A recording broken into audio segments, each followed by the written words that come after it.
الحمد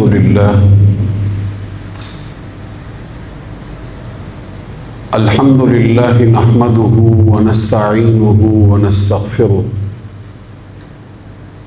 ونستهديه ونستنصره ونؤمن به ونتوكل عليه ونعوذ بالله من شرور أنفسنا ومن سيئات أعمالنا من يهده الله فلا مضل له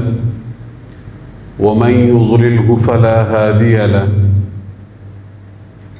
ونشهد أن لا إله إلا الله وحده لا شريك له ونشهد أن سيدنا وسندنا وحبيبنا ومولانا محمدا عبده ورسوله أرسله الله إلى الناس كافة بشيرا ونذيرا وداعيا إلى الله بإذنه وسراجا منيرا ولكن أكثر الناس لا يعلمون أما بعد فأعوذ بالله من الشيطان الرجيم بسم الله الرحمن الرحيم قل إن كان آباؤكم وأبناؤكم وإخوانكم وأزواجكم وعشيرتكم وأموال اقترفتموها وتجارة تخشون كسادها ومساكن ترضونها أحب إليكم من الله ورسوله وجهاد في سبيله فتربصوا حتى يأتي الله بأمره والله لا يهدي القوم الفاسقين. وروي عن النبي صلى الله عليه وسلم قال النبي صلى الله عليه وسلم والله لا يؤمن أحدكم حتى أكون أحب إليه من والدي وولدي والناس أجمعين أو كما قال النبي صلى الله عليه وسلم صدق الله ورسوله. اللهم صل على محمد وعلى آل محمد كما صليت على إبراهيم وعلى آل إبراهيم إنك حميد مجيد. اللهم بارك على محمد وعلى آل محمد كما باركت على إبراهيم وعلى آل إبراهيم إنك حميد مجيد. واجب الاحترام میرے مسلمان بھائیوں، قابل قدر بزرگوں، میرے عزیز نوجوان ساتھیوں، ربیع الاول کا مہینہ ہے اور اس مہینے کی مناسبت سے ہم حضور سرور کونین صلی اللہ علیہ وسلم کا ذکر خیر کرتے ہیں، آپ صلی اللہ علیہ وسلم کی سیرت طیبہ کو سنتے ہیں، پڑھتے ہیں، سمجھنے کی کوشش کرتے ہیں اور حضور صلی اللہ علیہ وسلم کے حوالے سے جو مختلف حالات و واقعات ہیں جو ہمارے لیے مشعل راہ ہیں، ہم ان کو سمجھنے کی اور سمجھانے کی کوشش کرتے ہیں۔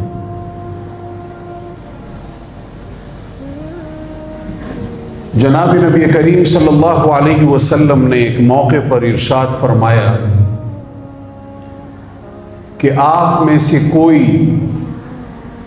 اس وقت تک کامل مومن نہیں بن سکتا کہ جب تک کہ میری ذات اس کے لیے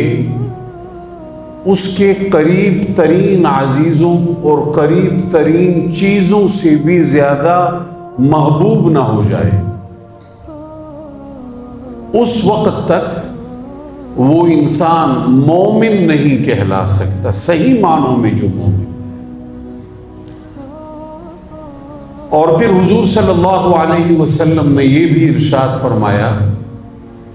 کہ جب تک کہ میں اس کو اس کے والدین اور اولاد اور اس کی اپنی ذات سے بھی زیادہ محبوب نہ ہو جاؤ، اس وقت تک وہ کامل مومن نہیں بن سکتا۔ حضور صلی اللہ علیہ وسلم کے حوالے سے جو ایک انتہائی اہم بات ہے وہ یہ ہے کہ آپ صلی اللہ علیہ وسلم کے حوالے سے قرآن کریم نے ضابطے طے کر رکھے۔ یہ معاملہ اللہ جل جلالہ نے بنی نو انسان کے سپرد ہی نہیں کیا کہ بنی نو انسان یہ طے کرے کہ آپ صلی اللہ علیہ وسلم سے محبت اور عشق کس درجے کا ہوگا اور کس ضابطے کے تحت ہوگا۔ یہ معاملہ خود اللہ جل جلالہ نے واضح فرما دیا۔ چنانچہ قرآن کریم ارشاد فرماتا ہے کہ قل ان کان آباؤکم، کہ اے نبی جی آپ فرما دیجئے اپنی امت کو، انہیں بتلا دیجئے آپ کہ ان کان آباؤکم و ابناؤکم، اگر تو آپ کے آباء و اجداد اور آپ کی اولاد، و اخوانکم اور آپ کے بھائی، آپ کی برادری، و ازواجکم اور آپ کی بیگمات، و عشیرتکم آپ کا خاندان، آپ کا قبیلہ، و اموال اقترفتموها اور وہ مال کہ جسے آپ کماتے ہو، و تجارت تخشون کسادہا اور وہ تجارت کہ جس کی کساد بازاری سے آپ ڈرتے ہو، جس کے گھاٹے سے آپ ڈرتے ہو، وَمَسَاكِنُ تَرْضَوْنَهَا اور وہ گھر کہ جنہیں آپ بہت پسند کرتے ہیں، آپ کے مکان کہ جنہیں آپ بہت محبوب رکھتے ہیں، احب الیکم اگر یہ تمام تر چیزیں آپ کو زیادہ پیاری ہیں اللہ اور اس کے رسول صلی اللہ علیہ وسلم سے، وجہاد فی سبیلی اور اللہ کی راہ میں مشقت اور جدوجہد کرنے سے، تو پھر فرمایا کہ فتربصوا پھر آپ انتظار کیجیے۔ کس چیز کا انتظار کیجیے؟ حتی یأتی اللہ بامرہ کہ پھر اللہ رب العالمین اپنا معاملہ آپ کے درمیان نافذ فرما دے، اپنا حکم لے آئیں۔ واللہ لا یہدی القوم الفاسقین اور اللہ رب العالمین فاسقین کو راہ ہدایت نہیں دکھلاتا۔ تو یہ وہ آیت ہے کہ جس کے اندر اللہ رب العالمین نے ایک ضابطہ اور قاعدہ دے دیا، اور اس ضابطے اور قاعدے کے ساتھ وہ تمام تر چیزیں تفصیل کے ساتھ گنوا دی ہمیں کہ جنہیں ایک انسان فطرتی طور پر بہت محبوب رکھتا ہے۔ انسان کو فطرتاً اپنی اولاد سے محبت ہوتی ہے، فطرتاً اپنے والدین سے انسان محبت کرتا ہے، فطرتاً اپنے بہن بھائیوں سے محبت کرتا ہے، فطرتاً اپنی جو ازواج ہیں انسان ان کو عزیز رکھتا ہے۔ اسی طرح اپنے جو گھروندے ہیں، مکان ہیں، گھر ہیں کہ جن کو انسان نے بڑی مشقت کے ساتھ بنایا ہوتا ہے، فطرتاً انسان ان سے محبت کرتا ہے اور ان کو پسند کرتا ہے۔ اسی طرح وہ مال جو اس نے بہت جدوجہد کے ساتھ کمایا ہوا ہوتا ہے، اس مال کے ساتھ بھی انسان محبت کرتا ہے، اور جو اس کا ذریعہ معاش ہوتا ہے، چاہے وہ ملازمت کرتا ہے، دکانداری کرتا ہے، یا وہ تجارت اور کاروبار کرتا ہے، اپنے ذریعہ معاش کے ساتھ بھی انسان فطرتاً محبت کرتا ہے۔ تو یہ تمام تر وہ چیزیں ہیں کہ جنہیں ایک انسان فطری طور پر محبوب رکھتا ہے، کیونکہ ان کے اوپر اس کی زندگی کی بقا کا دار و مدار ہوتا ہے۔ تو اللہ رب العالمین نے یہ چیزیں گنوا دی اور پھر فرمایا کہ یہ جو فطری طور پر آپ کو محبوب چیزیں ہیں،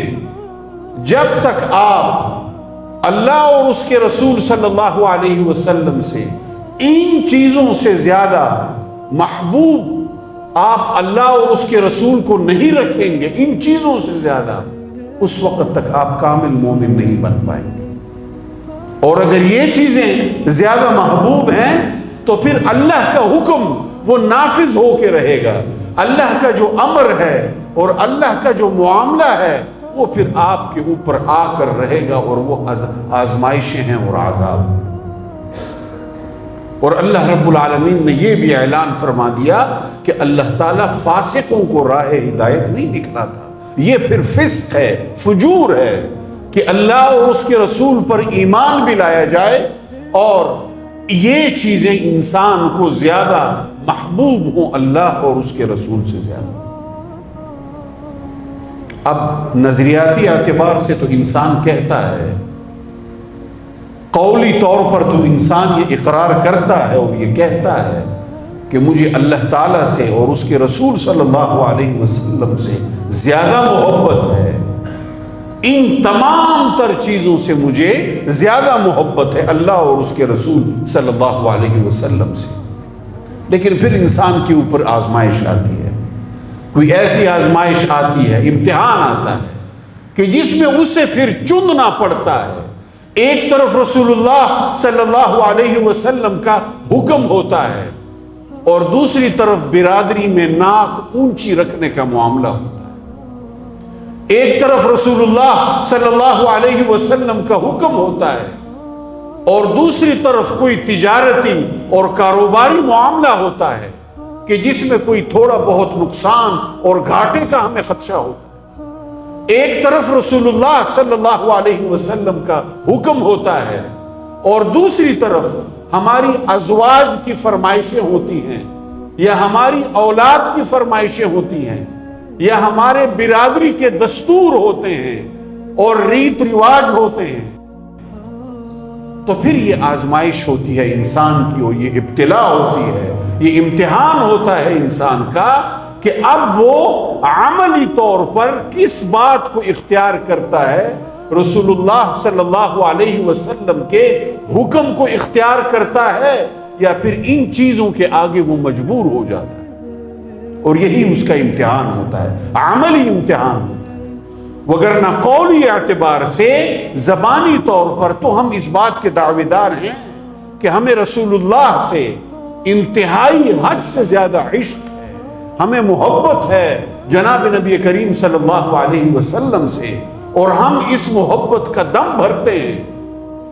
اور ہم اس محبت کے اور عشق کے دعوے دار ہیں۔ لیکن پھر انسان کو ہر دعوے کی دلیل دینی پڑتی ہے، بغیر دلیل کے کوئی دعویٰ وہ معتبر نہیں ہوا کرتا کبھی بھی۔ تو اس لیے میرے بھائیوں، اہمیت اس چیز کی ہے کہ میرا جو عمل ہے وہ کس چیز کا اعلان کر رہا ہے، وہ رسول اللہ صلی اللہ علیہ وسلم سے عشق اور محبت کا اعلان کر رہا ہے، یا پھر میں ان تمام تر فطری چیزوں کے آگے مجبور ہو کر سرنگوں ہو جاتا۔ اہمیت اس چیز کی، اہمیت اس چیز کی ہے۔ تو میرے بھائیو، عرض میں یہ کر رہا تھا کہ اللہ جل جلالہ نے جناب نبی کریم صلی اللہ علیہ وسلم کے حوالے سے یہ معاملات انسان کے سپرد نہیں کیے کہ آپ طے کریں گے، اللہ نے خود طے کیے ہیں اپنے محبوب صلی اللہ علیہ وسلم کے حوالے سے، اور ایک ضابطہ اور قاعدہ دے دیا ہے قرآن کریم کی صورت میں۔ مشرکین مکہ جب الزام لگایا کرتے تھے، نعوذ باللہ من ذالک، کہ آپ تو مجنون ہیں اور آپ تو شاعر ہیں اور آپ تو کاہن ہیں، اور یہ جو قرآن کریم ہے یہ تو کہانت ہے، یہ تو کوئی شاعری کا مجموعہ ہے، اور یہ تو مجنون کی گفتگو ہے، تو پھر جواب حضور نہیں تھے دیتے، جواب اللہ رب العالمین دیتے۔ ما انت بنعمت ربک بمجنون، آپ مجنون نہیں ہیں اے نبی جی اپنے رب کی نعمت کے ساتھ،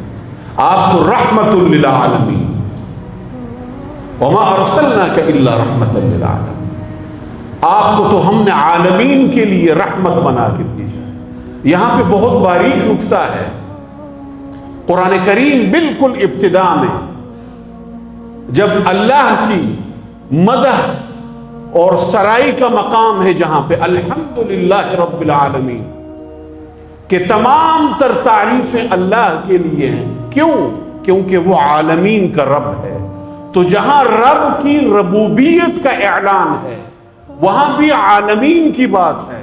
اور جہاں پہ حضور سرور کونین صلی اللہ علیہ وسلم کی سب سے بڑی صفت رحمت ہونے کا اعلان ہے وہاں بھی عالمین کا ذکر ہے. گویا کہ جتنی خدا کی بڑی خدائی ہے اتنا ہی اللہ رب العالمین نے اپنے محبوب صلی اللہ علیہ وسلم کو بڑی رحمت دے رکھی. جتنی عظیم الشان رب ذوالجلال کی خدائی ہے اتنی ہی عظیم الشان محمد مصطفیٰ صلی اللہ علیہ وسلم کی رحمت. اور یہ کائنات اللہ رب العالمین نے حضور سرور کونین صلی اللہ علیہ وسلم کی رحمت سے بہرمند کر رکھی ہے، مستفید کر رکھی. کیا چرند اور کیا پرند، کیا مسلمان اور کیا غیر مسلم، کیا ہواؤں میں اڑنے والے پرندے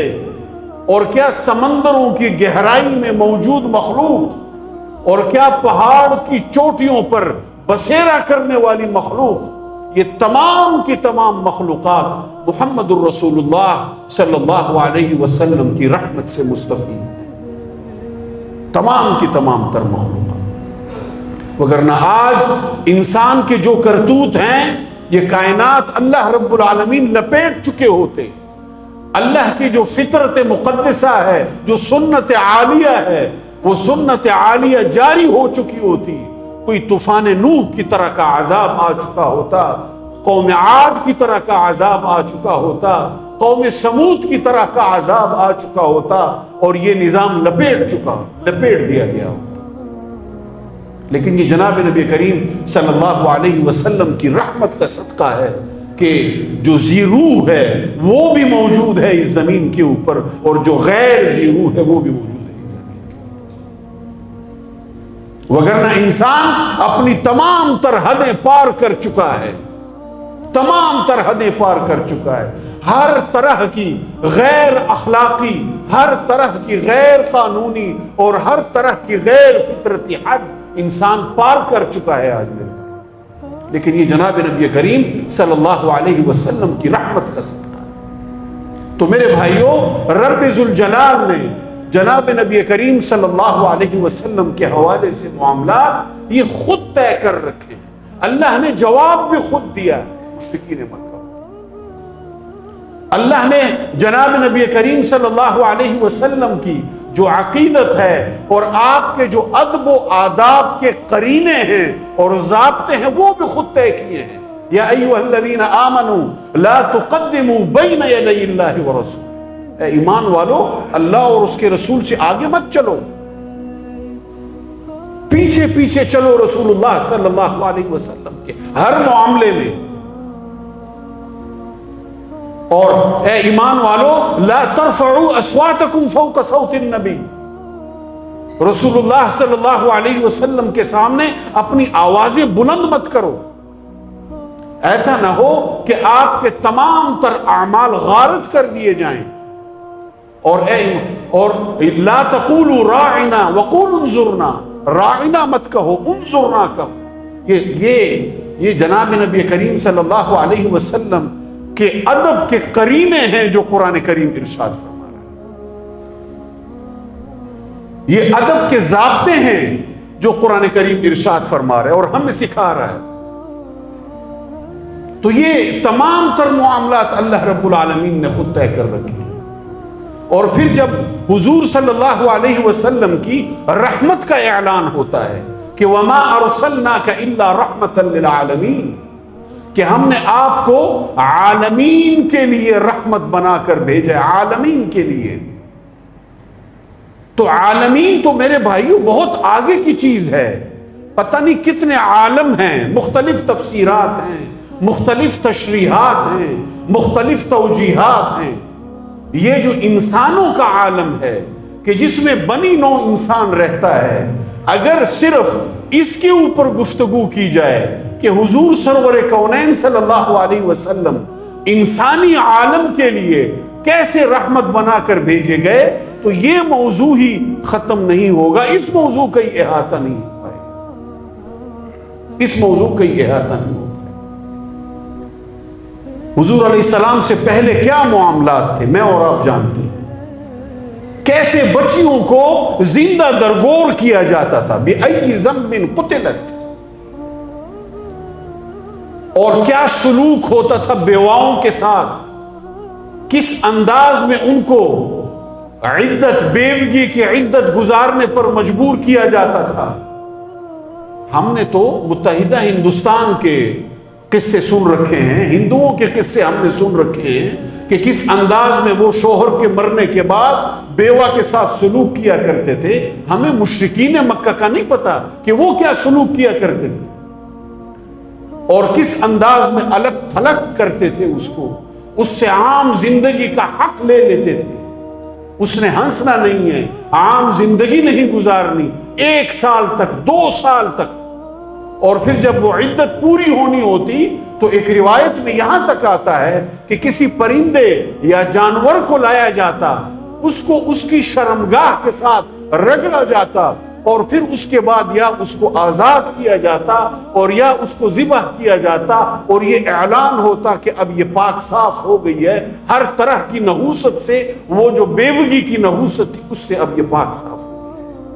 گئی۔ یہ توہمات اور انتہائی غلیظ اور گھٹیا قسم کی رسمیں تھی مشرکین مکہ کے اندر۔ یتیموں کا وہ مال کھا جاتے تھے، خواتین کو وہ مالی حقوق نہیں تھے دیتے، جائیداد میں حقوق نہیں تھے دیتے۔ ایک معمولی سے معاملے پر شروع ہونے والی لڑائی وہ کئی نسلوں تک جایا کرتی تھی، کئی نسلوں تک۔ اور اس زمانے کی جو مہذب دنیا تھی، مہذب دنیا، یا وہ رومن امپائر تھی یا وہ پرشین امپائر تھی، دنیا 2 بڑے بلاکوں میں تقسیم تھی اس وقت۔ ساسان کی حکومت جس کو پرشیا کہا جاتا تھا، اور روما کی حکومت جو رومنز کہلاتے تھے، ان کے درمیان میں یہ عرب کا خطہ تھا، اور ان کو اجڑ، گنوار اور جاہل سمجھا جاتا تھا، اور ان کے اوپر کوئی حکومت کرنے کے لیے تیار نہیں تھا کہ یہ تو اس قابل ہی نہیں ہیں، اجڑ اور گنوار لوگ ہیں، ان کے اوپر کیا حکومت کی جائے، ان کو ان کے حال کے اوپر چھوڑ دو، یہ معاملہ تھا۔ تو ایسے میں محمد الرسول اللہ صلی اللہ علیہ وسلم کو اللہ رب العالمین نے مبعوث فرمایا، گویا کہ تاریکیوں میں نور کا ظہور ہوا جناب نبی کریم صلی اللہ علیہ وسلم کی صورت۔ لقد جاءکم من اللہ نور وکتاب مبین، اور اس نور نے روشن کر دیا پورے عالم کو، ہر طرح کی تاریکی میں روشنی پیدا کر دی اور اس کو ختم کیا۔ عورتوں کو حقوق دیے، بچوں کو حقوق دیے، یتیموں کو حقوق دیے، بیواؤں کو حقوق دیے، معاشرے کے جتنے محروم طبقات تھے ان کو حقوق دیے۔ یہی وجہ تھی کہ اسلام میں شروع میں غلام اور آزاد کردہ غلام داخل ہوئے۔ حضرت بلال حبشی رضی اللہ تعالی عنہ اسلام میں داخل ہوئے، حضرت عمار ابن یاسر رضی اللہ تعالی عنہ اسلام میں داخل ہوئے، اور اس طرح کے جو مظلوم طبقات تھے، جو مقہور طبقات تھے، وہ کیوں داخل ہوئے؟ اس وجہ سے کہ انہیں دین اسلام کی صورت اپنی زندگی نظر آ رہی تھی۔